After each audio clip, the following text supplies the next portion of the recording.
Tens of thousands of preschoolers in this country are on anti-psychotic medications, and the number has doubled in the last decade. But most of these drugs in question have not been tested on children, and doctors have no idea what their effect may be on the developing brain. Tonight, we meet a family faced with a profoundly difficult choice. And here's my co-anchor, Cynthia McFadden. For this little boy, what you're seeing is not just a momentary tantrum, but the stuff of everyday life. That hurt. Day in and day out, Cole Evervold's parents, Jennifer and Chris, have had to cope with his thrashing, banging, and screaming.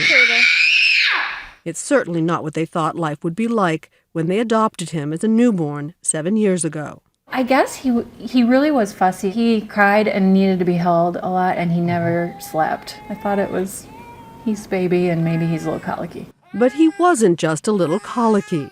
By 2 months, there were already problems at daycare. The woman says he's high maintenance. And I thought, he's an infant. He's young. You know, what does high maintenance mean when it's a baby? In part, it meant that by the time he was 2, Cole was on daycare number 4. He broke a picture on the wall, pulled her curtains down, and just turned the whole room upside down. He just had an all-out rage. This home video shows Cole in one of those rages, his room stripped down to keep him from hurting himself.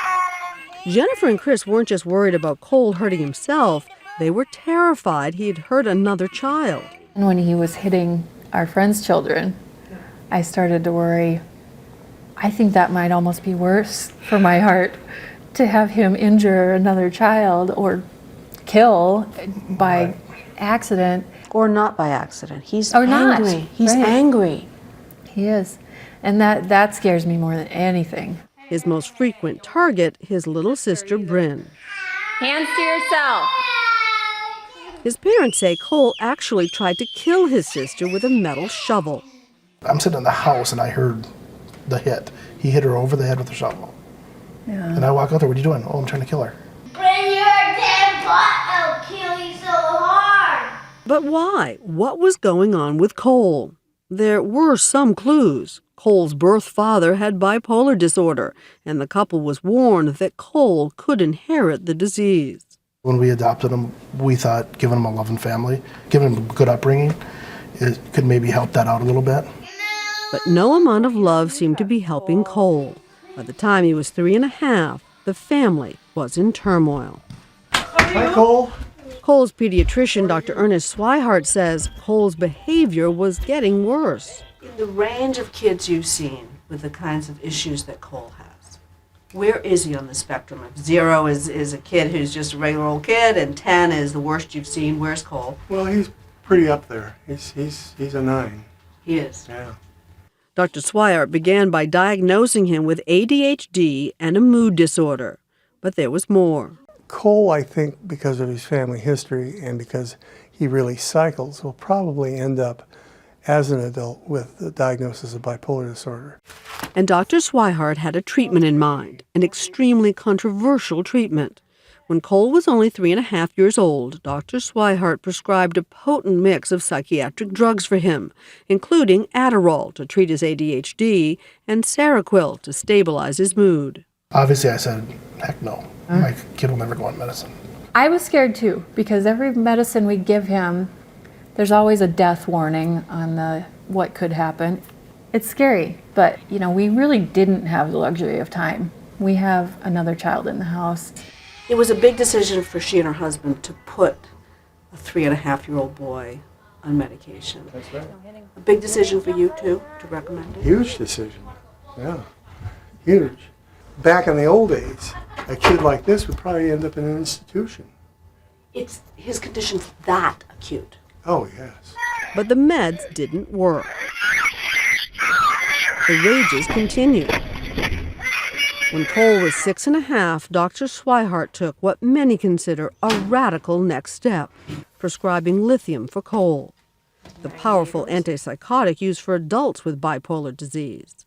Behold, he gets better with lithium. He really, if he has the rages now, they're much more subdued. Look at this picture, look at that. That is awesome. Nevertheless, the use of such drugs in very young children is highly controversial. Psychiatrist Mark Olfson has studied the rate at which antipsychotic drugs are being prescribed for kids, a rate that's doubled for preschoolers in the last decade. Give me a sense of how many children and adolescents are taking these antipsychotic drugs. I've seen estimates as low as 500,000 in the course of a year, but there are other estimates that suggest several million children. Several million children. That's right. That's part of the concern here, is that most of the time these medications are being prescribed to children. They're being prescribed for things where we really haven't studied them and they're not indicated. Have most of these medications been tested in children? Only a couple, but only in very small samples. So to people who are watching you right now and say, how could you put your 3.5-year-old, your 4.5-year-old on these drugs, you say? For the first year, I couldn't tolerate it. He had his heels ground in. When you're giving your, at that time, a 3.5-year-old, 4-year-old kid medicine, and you see the effects of it, I mean, it's haunting. I mean when he eats his dinner and his eyes are rolling in his head. How you feeling? Good? By dinner time, Cole's evening dose is beginning to work, and he can barely keep his eyes open. Some of the side effects, even for a child who may well need the medicine, are obvious.